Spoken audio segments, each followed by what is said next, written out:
Kad man vajag alternatīvu viedokli par baletu un deju industriju kopumā Latvijā, tad es zvanu viņai. Šis sapnis tā arī palika sapnis. Tu pacēli ļoti interesantu tēmu. Ir vai nu jābūt super. Plānam B ir kaut kur jābūt. Baigās asaras.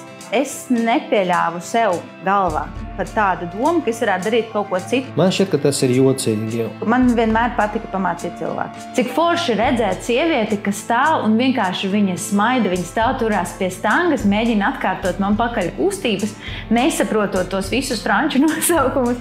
Bet, diemžēl, tā pieredze ir tāda, ka nevienmēr ar tām ideālajām dotībām ir tie ideālie sasniegumi. Labdien, mani sauc Aleksandrs un es gribu pie jums dejot. Tā nokāp no piedestāla un rīt uz treniņu un viss no jauna. Es gribu pie jums dejot. Bieži vien krīt, klūp, slīd, un tad ir, wow, ir arī tā, jā, vakar tev bija zelta medaļa, šodien tev viņas vairs nav. Ir jādabū nākamā. Un atkal sevi jāpierāda. Ļoti daudz to nezinu vai neizmanto vai negribu zināt, man grūti pateikt, bet tas ir viens no pirmajām lietām, ko es stāstu. Nevis tāpēc, ka skolotāja ļauna un bļauj uz bērnu. Pagriez galvu! Bet tāpēc, ka tev ir jāpārnes svars uz vienu kājiņu, lai otra varētu būt brīva un varētu viegli veikt kustīgi. Nav nekāds noslēpums, ka mācības balēta skolā nav nekāda salda maizīte. Balerīnas ir stulbas. Mums vispār skolā teica tā vienmēr, vispār izglītošā. Ka balerīnas ir stulbas. Ko jūs tur skrienat? Neko jums, jūs protat tikai kājas vicināt. Varbūt, nē. Un tas ir tas iemesls, kāpēc šobrīd triec visus no baleta skolas vecos pedagogus. Lai neviens nezinātu, kas bija pirms tam.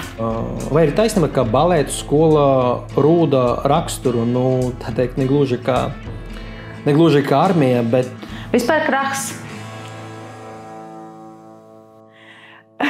Un ir arī citi notikumi, un ir arī cita dzīve, un tas ir forši.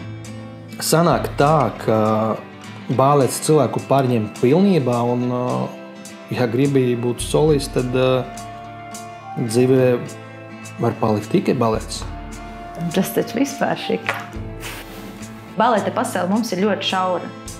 Mums ir viena skola un viens teātris. Mēs vairāk vai mazāk viens otru pazīstam.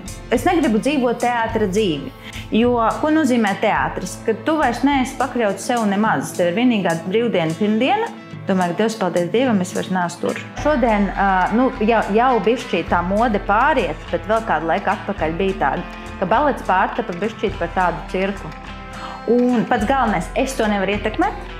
Tieši par to arī ir jautājums. Ja tev tur sanāk kaut vai uz degunu nogriezt 3 piruetus, super, apsveicami, bravo, bet vai vajag?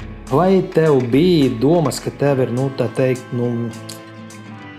Man bija tāds, jā, šis ir tas. Nē. Bet es sev neuzskatu par bijušo dejotāju. Es esmu dejotāja visu mūžu, un balerīna es kļuvu 4 gadu vecumā. Ja mēs runājam par iekšējo stāvokli. Un to man neviens nekad mūžā nevarēs atņemt. Nekad.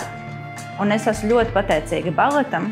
Un vienmēr domājot par to savu dzīves gaitu, es domāju, cik labi, ka tomēr man tas balets bija apakšā un tā skola ar visām konkurencēm, ar visām grūtībām, kas bija, jo tas ir ļoti palīdzējis dzīvē. Man šķiet, ka es varu visu un vienmēr, un kāpēc es nepamēģinātu, kad pēc tam? Es neizdegšu, jo es daru to, ko es ļoti mīlu. Tur ir tā nianse.